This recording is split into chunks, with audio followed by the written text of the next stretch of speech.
Modlitba k Panne Márii, Matke života.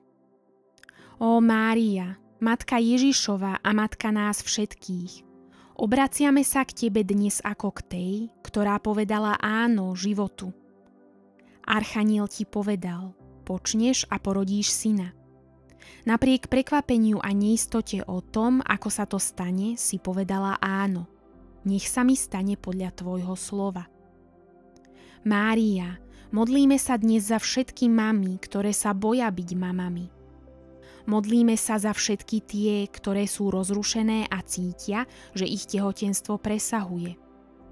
Prihováraj sa za ne, aby im Boh dal milosť povedať áno a odvahu pokračovať. Nech majú dostatok milostí, aby dokázali odmietnúť falošné riešenie potratu. Nech spolu s Tebou povedia, nech sa mi stane podľa Tvojho slova.